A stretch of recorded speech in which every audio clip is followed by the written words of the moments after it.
En esta fascinante historia de Jonás, este fascinante estudio del libro de Jonás que estamos haciendo, estamos aprendiendo más y más acerca del carácter misericordioso de nuestro amado Dios. Un Dios que busca al pecador para que se arrepienta, por lo tanto comisiona a sus mensajeros para que lleven su mensaje de condenación. La idea es que los pecadores se arrepientan y reciban el poder divino y la salvación eterna. Eso fue cierto en la época de Jonás, en algún momento del siglo VIII antes de Cristo, y esto sigue siendo cierto hoy en día. Y el libro de Jonás nos presenta una imagen magnífica de la misericordia y la gracia divina. Jonás había sido comisionado a ir a Nínive, la epítome del paganismo del momento, para llevar un mensaje de condenación sobre la maldad de esa ciudad, buscando que se arrepientan para que puedan recibir el perdón divino, para evitar el juicio que se cernía sobre ellos. Eso dejaba en evidencia un amor divino extendido y ofrecido a todas las naciones. Es desde el trono de la gracia de Dios que late y fluye la comisión del Evangelio. Y esa verdad evangelística y misionera es vista en este maravilloso libro. La semana pasada vimos al reticente profeta siendo despertado por el capitán del barco, lo vimos en el versículo 6, y observamos 4 verdades acerca de las consecuencias de dormir en vez de cumplir la misión asignada por Dios. Cuando la iglesia duerme, entonces el mundo toma la iniciativa, el mundo cuestiona a la iglesia, el mundo lidera a la iglesia, el mundo le enseña a la iglesia. Y todo pasa, como vimos la semana pasada, porque los que deben estar compartiendo el Evangelio, los mensajeros, quienes deben estar alcanzando al mundo, simplemente están durmiendo. Y hoy veremos el versículo 7, donde los marineros toman la iniciativa. Y al hacerlo, nos ayudan a ver la gran diferencia de cosmovisiones que hay entre cada uno de los personajes involucrados en esta historia. ¿Qué es una cosmovisión? Bueno, es una manera de ver, es una manera de interpretar el mundo, de interpretar la vida. Por ejemplo, la cosmovisión pagana es acerca de la suerte. Las cosas pasan por casualidad, las cosas son accidentales. No hay persona divina involucrada en lo que sucede. ¿Qué es lo que esto produce? Que el hombre siente que está en control de su vida. Que el hombre, a su vez, no percibe su pecaminosidad, porque después de todo, no existe alguien contra quien estamos pecando. ¿Cuál es la cosmovisión bíblica? Bueno, que Dios está en pleno control de todas las cosas y Él está operando providencialmente. Todo lo que hacemos, lo hacemos o para la gloria de Dios o lo hacemos en rebeldía a Dios. Así que lo que vemos hoy es que mientras que los marineros estaban tratando de encontrar la respuesta a lo que estaba pasando, Jonás seguía ocultando la verdad de lo que sucedía porque él sabía quién estaba detrás de la tormenta. Así que leemos el versículo, Jonás 1:7. Y cada uno dijo a su compañero: vengan, echemos suertes para saber por causa de quién nos ha venido esta calamidad. Y echaron suertes y cayó la suerte sobre Jonás. En este pasaje, en este versículo, encontramos varias enseñanzas espirituales, pero vamos a dividirlo en 2 puntos: suerte y providencia.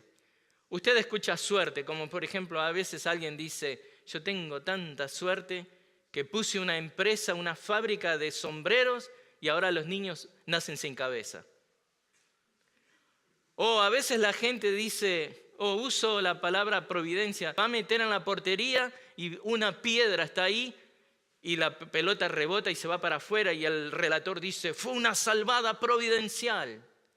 Bueno, suerte y providencia, de eso vamos a hablar hoy. Y al dividirlo en estos dos puntos, veremos que Dios está siempre en control absoluto de todas las cosas. Sea lo que la gente llama suerte o lo que los cristianos sabemos que es providencia divina. Suerte es el punto de vista humano, cómo el hombre ve muchos acontecimientos de esta vida. Los ve como hechos fortuitos, completamente desligados de la persona de Dios. Providencia es el punto de vista bíblico del trato de Dios a través de su creación para alcanzar sus planes. Dios ha decretado algo desde toda la eternidad y Él providencialmente lo va a ejecutar. Y lo que quiero lograr en esta tarde, conforme está usted ahí escuchando este mensaje, suerte o providencia, lo que quiero lograr es que confíe más, de que usted confíe más en servir y cumplir la gran comisión que Dios nos ha dado, porque recuerde que lo que estamos viendo está en el contexto de la gran comisión que había recibido Jonás. Y lo que quiero es que usted confíe más en servir y cumplir la gran comisión encomendada por aquel quien está en control absoluto de todas las cosas. Por eso empecemos con el primer punto, suerte. En esta película que podemos titular La tormenta nefasta, lo que vemos que está sucediendo ahí en Jonás, llegamos a la escena donde el foco cambia del profeta silencioso ahora a los marineros afanosos. Porque empecemos por establecer que los marineros estaban en aguas profundas, esto dicho en el sentido de que estaban en grandes problemas. Estas aguas embravecidas, este viento de una fiereza huracanada, estaban jugando con la embarcación a tal punto de que la amenazaba destruirla y junto a ella la vida de toda la tripulación. Alguien dirá, ¡qué mala suerte! O los marineros estarían diciendo, ¡qué mala suerte! Acabamos de darnos cuenta que nuestros ídolos, a los que oramos, estos falsos dioses, a los que oramos, no han hecho nada por nosotros. ¡Qué mala suerte! Y pareciera ahora que el Dios verdadero se ha enfurecido aún más, porque esta tormenta azota cada vez más fuerte.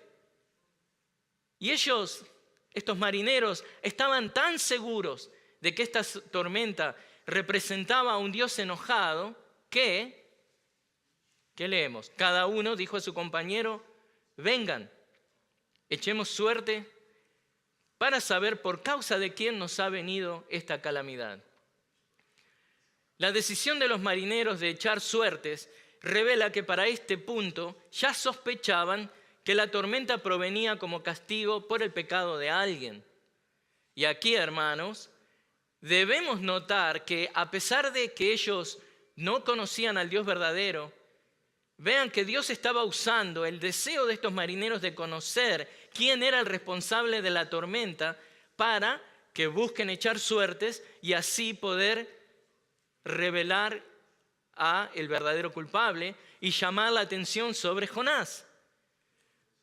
Y una vez más vemos ahí cómo Dios, quien decreta todas las cosas, lo hace a través de causas secundarias. Lo que en este caso, la causa secundaria busca con una determinada intención, los marineros tenían una intención, salvar sus vidas.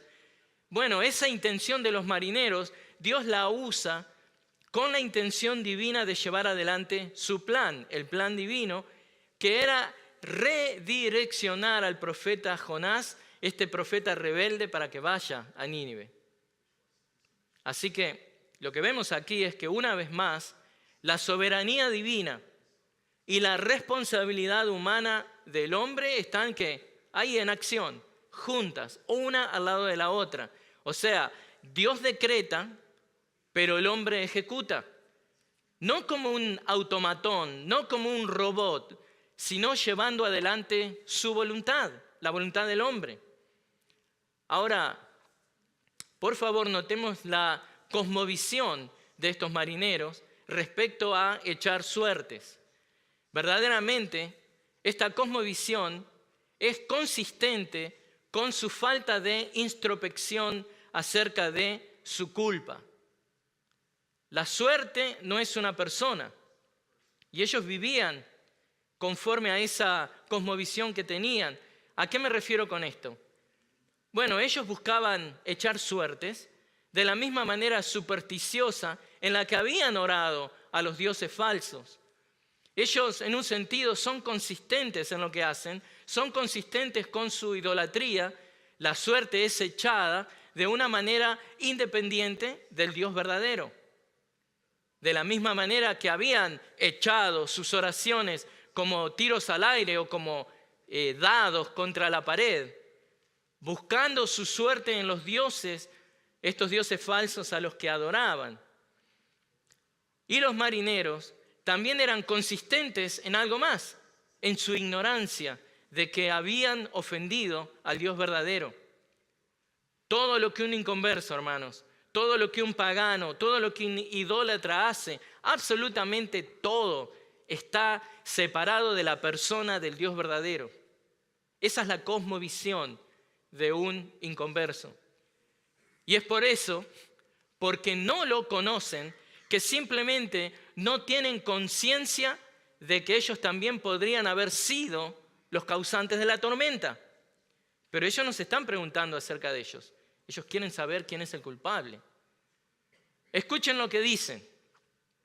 Vengan, echemos suerte para saber por causa de quién nos ha venido esta calamidad.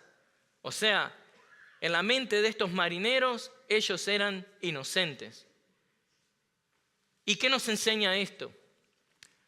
Que el inconverso tiende a aceptar su maldad, pero en un grado muy mínimo, muy limitado. Ellos dicen, bueno, sí, no soy perfecto, he pecado, pero Dios no me va a mandar al infierno por tan poca cosa. Y en un sentido, los marineros muestran uno de los mayores problemas que tiene toda persona inconversa. Ellos no son conscientes de su maldad. El hombre natural no es consciente de su pecado, sobre todo de cómo ese pecado ofende a un Dios infinitamente santo. Pero es imposible que conozcan a la persona de Dios cuando su vida es manejada por algo impersonal como la suerte, la casualidad, los accidentes. O escucha a la gente decir, bueno, es que sí, eso era que tenía que ser así. No, eso es fatalismo. No tiene nada que ver con Dios. El hombre natural puede aceptar que él es pecador, pero no entiende la extensión de la gravedad que esto conlleva. No entiende la gravedad de su pecado. El inconverso acepta que es pecador y que como tal puede recibir algún tipo de castigo por el pecado, pero algo mediano, algo soportable, algo que ellos acepten como justo. O sea, ellos se vuelven la medida de justicia y santidad, no Dios. O sea, pueden aceptar cosas normales o medianas, castigos no tan fuertes, pérdidas no tan estrepitosas. Hasta ahí el pecador está dispuesto a aceptar. Pero tormentas ciclónicas como las que estos marineros estaban enfrentando, nunca. Ellos no merecían tanto castigo. Los inconversos no entienden su pecaminosidad. Por lo tanto, ¿cuál es la cosmovisión que tienen? Es una cosmovisión que acepta la suerte. Porque en su mente no pueden entender la idea que han ofendido a un Dios santo y que eso trae castigo eterno. Admitirán que son pecadores hasta el punto de reconocer la justicia de las pequeñas pruebas que la providencia los llama a soportar. Bueno, un dolor de cabeza, me agarré el dedo con la puerta. Pero otra es la historia cuando el cristiano le abre la palabra y les explica acerca de la ira eterna de Dios. Otra es la actitud del inconverso cuando escucha acerca de la segunda muerte, el destierro de la presencia del Señor, el destierro por toda la eternidad de la presencia, de la gloria del poder de Dios. Es ahí cuando el inconverso reacciona contra que, digamos, sea enviado por toda la eternidad a un castigo eterno, donde aún los ángeles perdidos van a estar ahí en ese lago de fuego y azufre.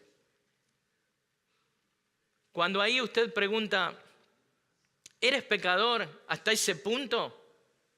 ¿Eres culpable hasta ese grado? El hombre inconverso con una mente carnal se niega rotundamente a hacer tal admisión. No, yo no. O sea, miden basado en ellos. No miden basado en la santidad de Dios. Al hombre natural nunca va a reconocer con honestidad la culpa que explicaría o justificaría un juicio eterno tan horrible.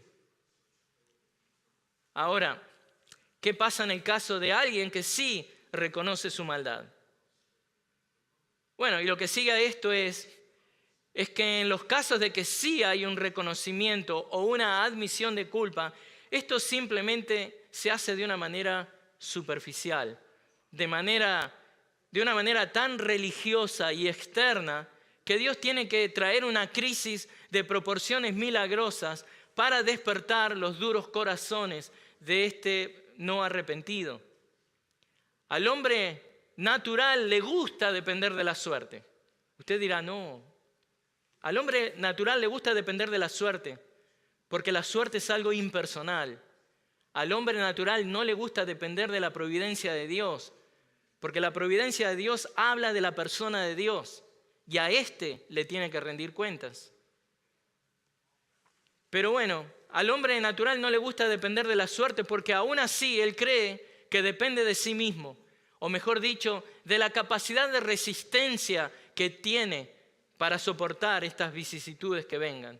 El inconverso está cómodo con lo que él pueda resistir, pero su problema empieza cuando la tormenta que Dios trae sobre su vida es simplemente insoportable. Por eso Dios lo hace. Cuando la tormenta se hace insoportable, eso es amor de Dios. Eso es misericordia de Dios en acción para cambiar este corazón duro, endurecido. Y es ahí cuando, contrariamente a los marineros, el pecador debe preguntarle a Dios, ¿traes la tormenta debido a mí? Entonces, déjeme preguntarle, ¿dónde está usted, amigo? ¿Reconoce su necesidad de arrepentirse? ¿Ha recibido el regalo divino de poder reconocer la gravedad de su pecado y acercarse a Dios en arrepentimiento? No juegue con su suerte. Encomiéndese a la mano protectora de Dios. Así que, volviendo a la historia de Jonás, los marineros no creen que ellos son responsables de tan monstruosa tormenta, así que deciden, echemos suertes. Qué curioso que estos marineros ya se habían puesto de acuerdo para orar a sus dioses. En el 1.5, al final del 1.5 lo vemos. Y ahora dicen, vengan, echemos suertes para saber por causa de quién nos ha venido esta calamidad. Ahora, la pregunta es, ¿en qué consistía echar suertes? Bueno, el echar suertes o el sorteo era la única forma de adivinación permitida en Israel. Miremos algunos casos bíblicos para que vea que eso es así.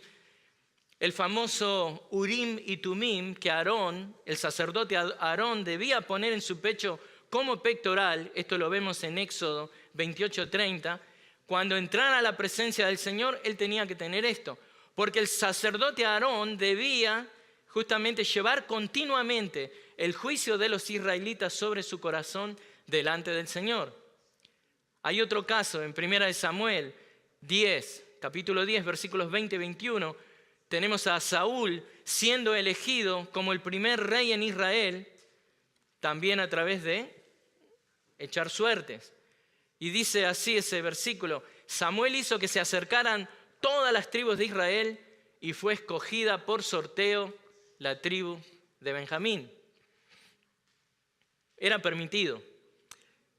pero porque estaba ligado a la persona de Dios. Pero volviendo a Jonás, algunos eruditos creen que la razón por la que esta costumbre de echar suertes es incluida aquí es para hacer lucir mal a Jonás. ¿Por qué? Para hacer este contraste, donde en esta escena se muestra a los marineros en una actitud más piadosa que Jonás. Piadosa en el sentido de que dado que la costumbre era una costumbre judía, esto sería bien recibido por la audiencia judía que iba a leer la carta. Esta teoría es basada en que la palabra para suerte, que es la palabra goral, es una palabra netamente hebrea. No hay ninguna palabra parecida en las lenguas afroasiáticas. Entonces estos mismos eruditos dicen que tanto esta escena de echar suerte como la escena de luego los ninivitas arrepintiéndose tienen distintivos netamente judíos y están escritas para dejar mal en contraste a Jonás. Pero curioso es que también entretienen la idea estos eruditos de que esta escena de echar suertes es un punto medio en el desarrollo de lo que es la fe de los marineros, quienes luego de haber abandonado a sus dioses falsos, ahora se vuelven a esta práctica israelita que luego Dios usaría para revelarse a sí mismo a estos marineros. Pero bueno, continuemos viendo un poco más de cerca acerca de esta costumbre de echar suertes. La realidad es que la manera en que la gente trataba de entender la voluntad divina en ese tiempo era diferente en el mundo antiguo a lo que es ahora. Veamos algunos otros ejemplos. Miren lo que hacía la gente para tratar de entender la voluntad de Dios. Algunos buscaban guía para decisiones acerca del futuro, iban afuera al patio para observar la formación del vuelo de las aves. Y eso les decía, que es lo que Dios supuestamente les comunicaba. En otras ocasiones, estos eran paganos, aclaro, en otras ocasiones estos antiguos recurrían a las entrañas de ciertos animales. Es muy común para algunos estudiantes del idioma, por ejemplo, acadio, que tienen que aprender y estudiar algo que se llamaba los presagios babilónicos sobre el hígado. Una vez que se abría el hígado del animal, empezaban a tratar de dilucidar cuál era el futuro. Bueno, como les digo, esto no es algo, digamos, que Dios está de acuerdo. Pero, ¿en qué consistía este echar suertes que vemos acá en Jonás? ¿Cómo era hecho? Bueno, el procedimiento básico consistía en pequeñas piedras u otros objetos marcados de tal forma que representasen a individuos o mercancías. A continuación, por ejemplo, luego de eso, estos objetos marcados se depositaban en algún tipo de contenedor o un recipiente. Luego se agitaba este receptáculo, este recipiente, hasta que caía uno de los objetos, ¿no? Y eso indicaba al individuo o el artículo designado divinamente. Esa era una manera. Miren, está demostrado, hay un profesor de arqueología que se llama Aaron Jed Brody, que señala que a veces se utilizaba algo que se llama astrágalo. ¿Qué es el astrágalo? Bueno, son huesos de los nudillos de las ovejas. Y él confirma que en una excavación de un naufragio que hubo en el cabo Gelidonia, se encontraron estos astrágalos en este barco sumergido, lo que demuestra que la tripulación ya llevaba estos huesos. Este era el borde, digamos, a bordo tenían el material necesario para, en el caso que sea necesario, echar suertes. Pero bueno, esto tiene que ver algo de trasfondo, en lo que tiene que ver el uso de qué significaba para esas culturas echar suertes. Y en el texto de Jonás, la descripción literal del procedimiento de los marineros en lo que es el texto hebreo indica que probablemente se utilizó algún tipo de dado. Eso se asemeja, si vemos un poco, a lo que los soldados romanos hicieron al pie de la cruz. ¿Recuerdan? Cuando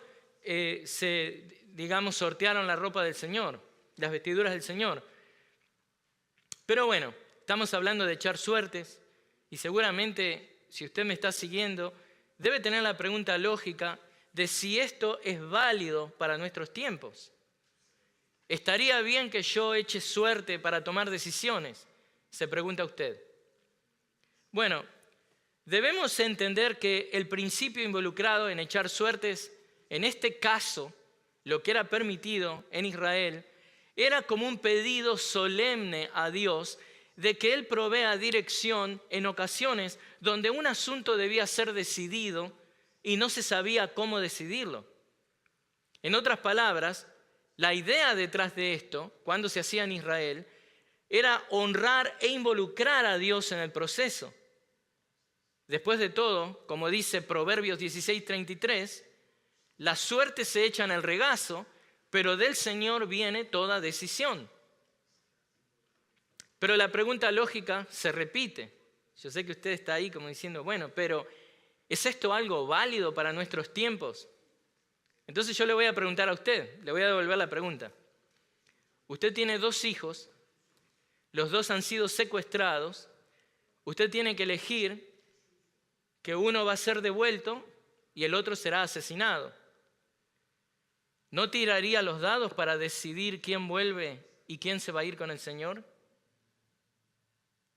¿O usted podría tomar la decisión?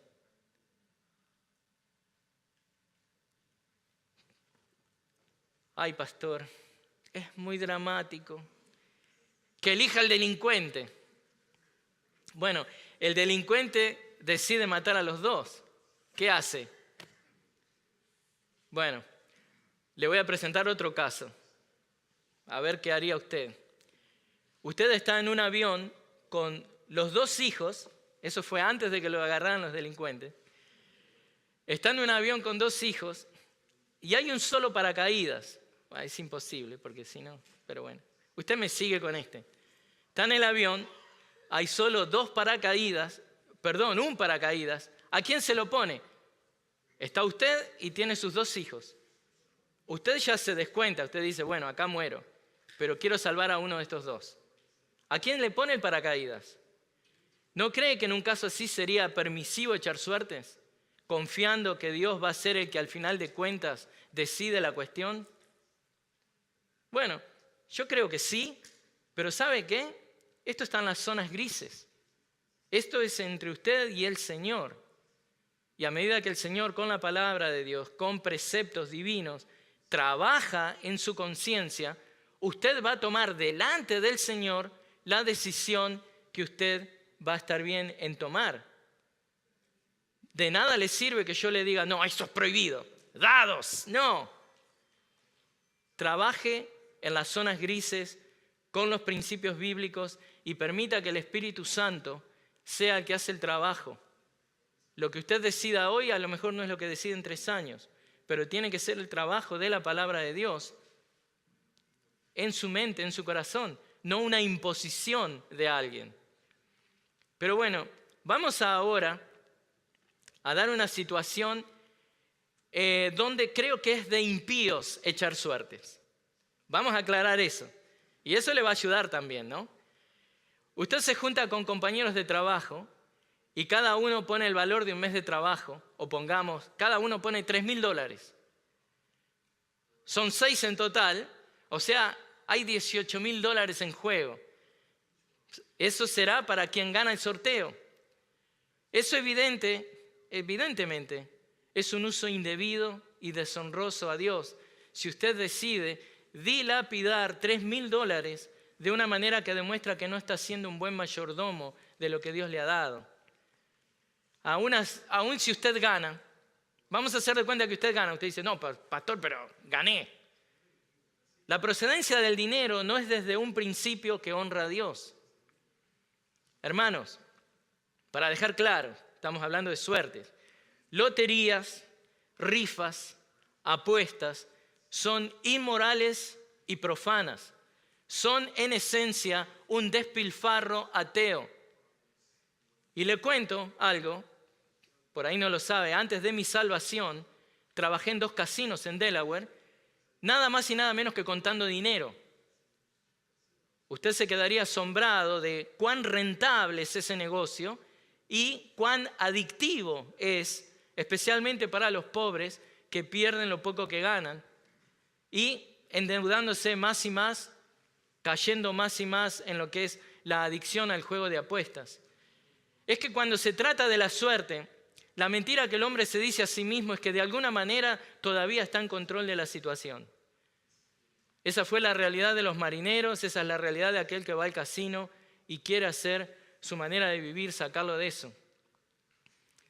Así que, volviendo a Jonás, los marineros, creyendo que echando en suerte y sabiendo el pecado, quién era el responsable de la tormenta, querían saber eso. No sabían, es más, ¿no? Ahora, dos cosas que ellos quieren en su mente. ¿Quién es el pecador? ¿Quién es el culpable? Echemos suerte. Eso los haría, como verán nuevamente, de una manera u otra, estar en control de la situación. Imagínense, esto está pasando mientras la tormenta todavía está por destruir el barco. Pero para concluir con esta sección de la suerte, le invito a que visualice lo siguiente. Por favor, síganme atentamente con esto. En el medio de toda esa locura, el viento, las olas, el barco, el ruido de las tablas quebrándose, vienen estos marineros y echemos suerte. Imagínese la cara de Jonás cuando le anunciaron que echarían suertes. Imagínese la carita. Recuerde que él es un profeta de Israel. O sea, si hay algo que él sabe es la palabra de Dios. Entonces, déjeme que le muestre una conexión muy interesante. Vaya conmigo a Josué, capítulo 6. Vamos a ir a Josué, capítulo 6. Empezamos desde Josué 6:18. Y miren esto. Y no se vayan, tengan las dos escenas, ¿no? Tengan a Jonás y tengan ahora a Josué ahí.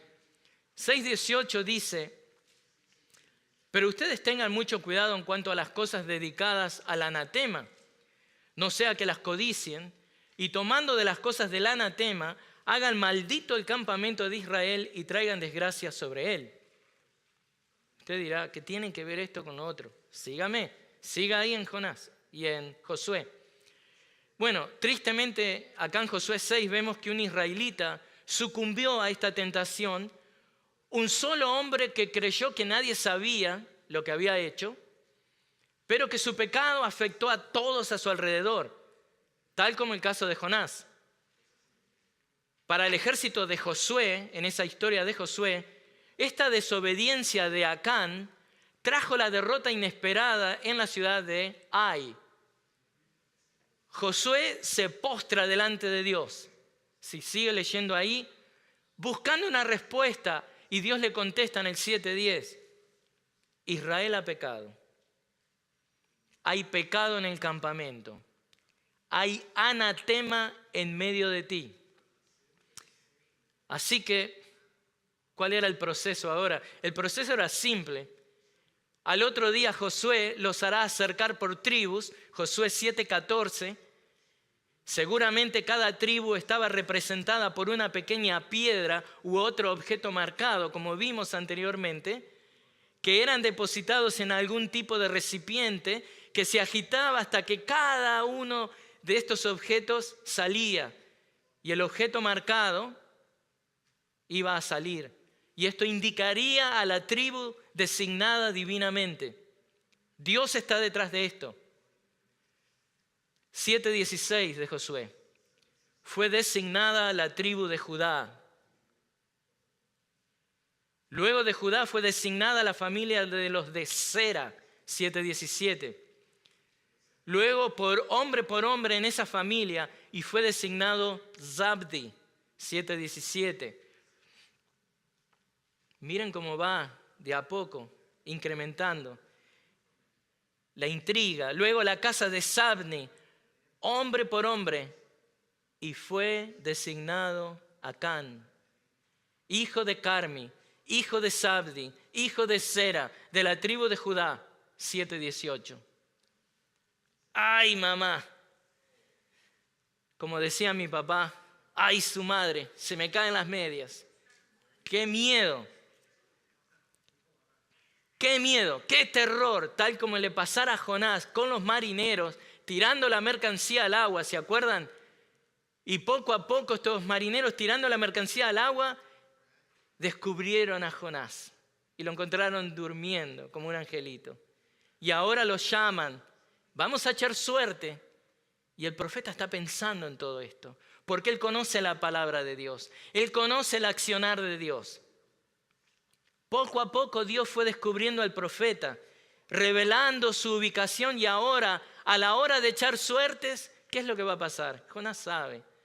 Y una vez más, Dios en su trabajo providencial deja en evidencia al profeta. Su pecado era la causa de la tormenta y el sufrimiento de estos marineros paganos. Imagine la cara de Jonás cuando se echaron suertes y las suertes cayeron sobre él. ¿Estaría pensando en este pasaje de Josué? ¿Saben por qué les digo esto? Porque la respuesta de Jonás en el 1:9 de Jonás es muy parecido a lo que Josué 7:19 nos muestra. Miren Josué 7:19, la respuesta de Acán. Entonces Josué dijo a Acán: hijo mío, te ruego, da gloria al Señor, Dios de Israel, y dale alabanza. Declárame ahora lo que has hecho, no me lo ocultes. Y la respuesta de Jonás en Jonás 1:9 es: soy hebreo y temo al Señor, Dios del cielo, que hizo el mar y la tierra. Es como que Jonás se está viendo en la historia de Josué y dice, así como a Acán lo descubrieron y le pidieron que glorificara a Dios, es lo menos que me toca hacer. Dios me descubrió, Dios me dejó en evidencia. Alabado sea Dios. Debo hacerme dueño y confesar mi pecado. Y es lo mismo que le pasa al cristiano desobediente. Cuando el cristiano desobediente trata de esconder su pecado, Dios providencialmente va a ir sacando una cosa, sacando la otra. Y aunque hoy no echemos suertes, Dios va a dejar en evidencia nuestro pecado. Así que la respuesta de Jonás es esa. Nuestro amado Jonás finalmente ha sido desenmascarado. Él era el culpable. Y lo que queda en evidencia es que nada en la vida, absolutamente nada, es cuestión de suerte, hermanos, sino de la maravillosa providencia divina. Entonces, ¿cómo podemos aplicar lo que aprendimos acá en el punto 1? ¿Se acuerdan? El punto 1 es suerte. Bueno, amigo, sin Cristo, la vida no es acerca de casualidades o suerte, es acerca de la causalidad traída por Dios a través de su providencia. Deja de asignar cosas al concepto impersonal de la suerte y haz la paz con el concepto de la providencia de Dios. Comprende que todo, absolutamente todo, se debe al trabajo providencial de la persona de Dios, que hace todo para su gloria. Considera la providencia divina, que es este envolvimiento de la persona divina sobre todas las cosas. Y eso es lo que vamos a ver en nuestro segundo punto, providencia. Y leemos ahí, y echaron suertes, y cayó la suerte sobre Jonás. Esto no fue casualidad. Esto es providencia divina. A pesar de la sensación de desorden que hay en esta escena, como verán, la providencia divina seguía controlando hasta el más mínimo de los detalles. Cuando echaron suertes, Dios se encargó providencialmente de que la suerte cayera en Jonás. Pero, ¿a qué nos referimos con la providencia divina? ¿Qué es la providencia divina? Bueno, la enseñanza o la doctrina de la providencia divina tiene que ver con que Dios está involucrado en absolutamente todo lo que pasa en la tierra. Hebreos 1:3 nos dice que Cristo sostiene todas las cosas por la palabra de su poder. Su providencia es ejercida de tal manera que nada, absolutamente nada sucede sin que Él esté involucrado. Ahora, debemos también aclarar algo muy importante. La providencia de Dios no significa que Dios fuerce todo lo que sucede. No, Dios no viola las leyes naturales que Él mismo puso. Dios no viola la voluntad de las criaturas. Ellas hacen lo que quieren hacer. Dios no ejerce algún meticuloso dominio universal en el que se trastocan las prioridades o las propiedades de la creación. No, hermanos, eso es todo lo contrario. La providencia divina es el trabajo de Dios con las propiedades de la creación, dirigiéndolas para que actúen como lo hacen. Y eso abarca todo, absolutamente todo. ¿A qué me refiero con esto? Vamos a ponerle un poco más de un ejemplo. Me refiero a que las cuestiones relacionadas con la providencia son cómo actúa Dios en un mundo lleno de pecado.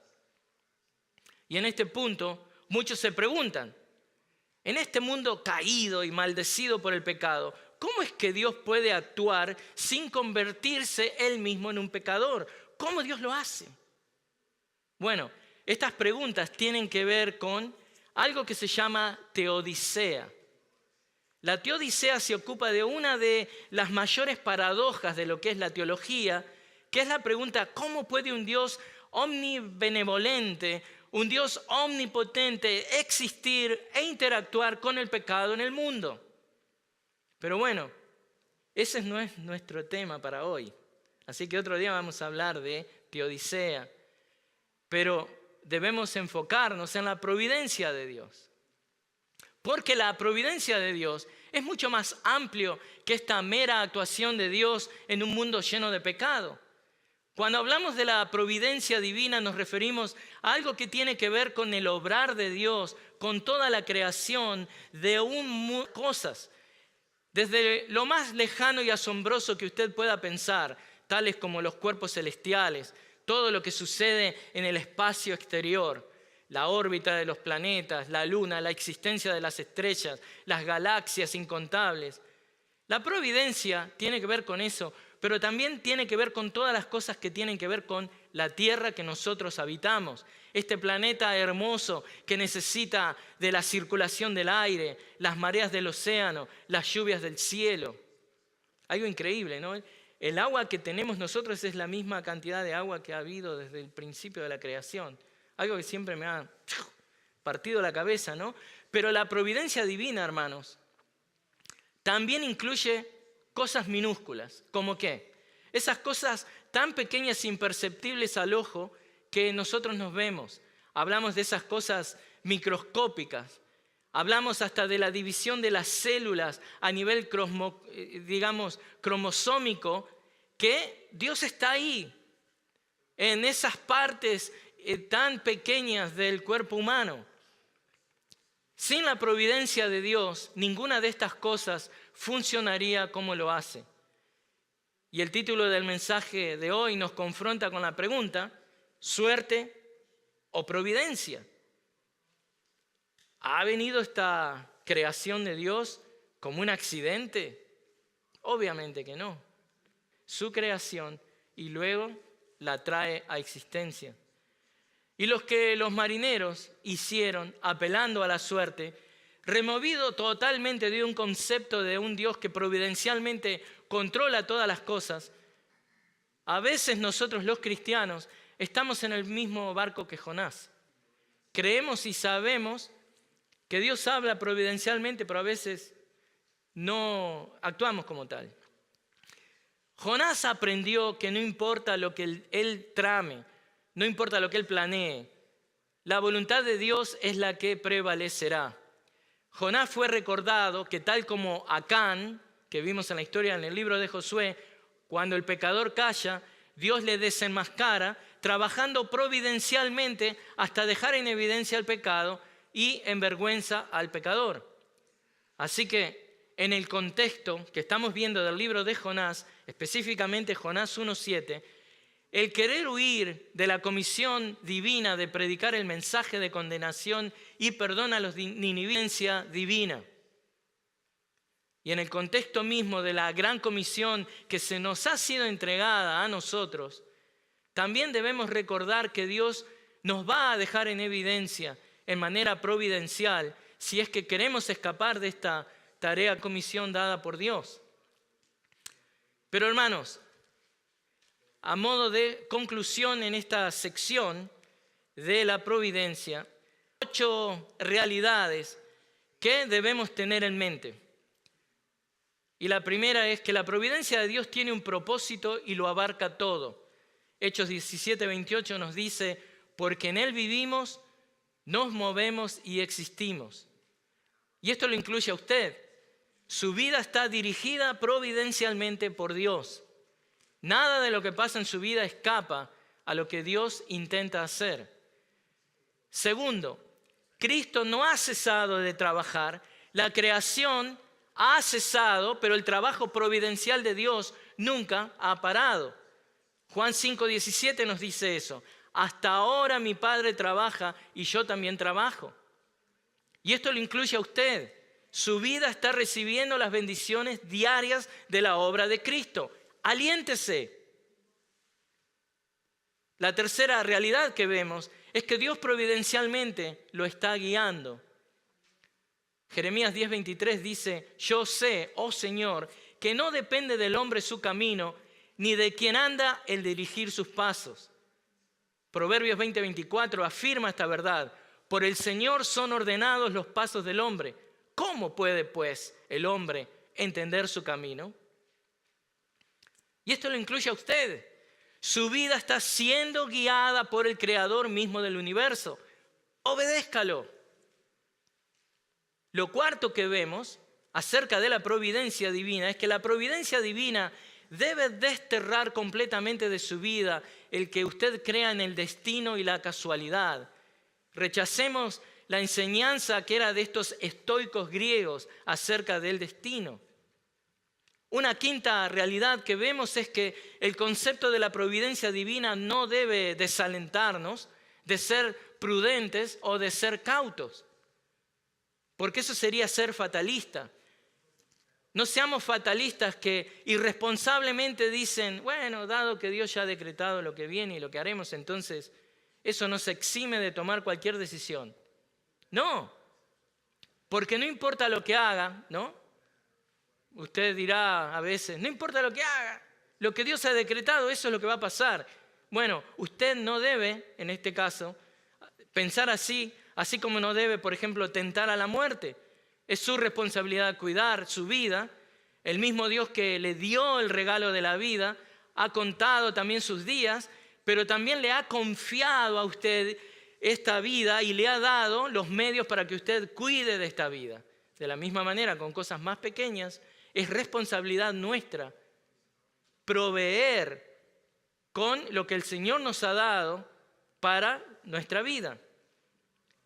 El punto número 6 que aprendemos de la providencia es que no confunda el hecho que dado que Dios ha decretado algo y providencialmente lo trae a la existencia, eso, digamos, quita la responsabilidad de orar por eso, para que Dios nos dé lo que necesitamos o para que Dios nos ayude cuando le necesitamos. Así que la providencia divina, y este es el punto 7, aún se extiende a nuestros pecados del pasado que cometimos para complacernos a nosotros mismos, no buscando la voluntad de Dios. Bueno, esos pecados no son culpa de Dios, ni Él nos incitó para cometerlos, pero cuando cometimos el mal que cometimos, no pensamos en lo que Dios exigía tampoco. ¿Qué es lo que está pasando? Cuando estábamos buscando en ese afán furioso de buscar nuestra libertad y hicimos todo tipo de cosas que deshonraron a Dios, aún así, con nuestro mal, servimos un decreto legítimo de Dios, ya que en la infinita grandeza de Dios, en la infinita sabiduría de Dios, Él es capaz de emplear justamente instrumentos malos para fines buenos. O sea que aún el pecado de nuestro pasado, que Dios ha condenado y que si nos arrepentimos Dios ha perdonado, Dios, como dice Romanos 8, 28 y 29, lo va a usar para bien. Punto número 8. La providencia divina es lo que permite que el creyente disfrute la bondad de Dios a través del cuidado divino providencial. Dice el Salmo 55:22, echa sobre el Señor tu carga y Él te sustentará. Eso es providencia. Primera de Pedro 5:7 nos recuerda lo mismo, echando toda su ansiedad sobre Él, porque Él tiene cuidado de ustedes. Así que, ¿qué debe producir este conocimiento de que no dependemos de la suerte, sino de la providencia de Dios? Bueno, poseer tal conocimiento, hermanos, nos hará más conscientes de la bondad de Dios en la prosperidad.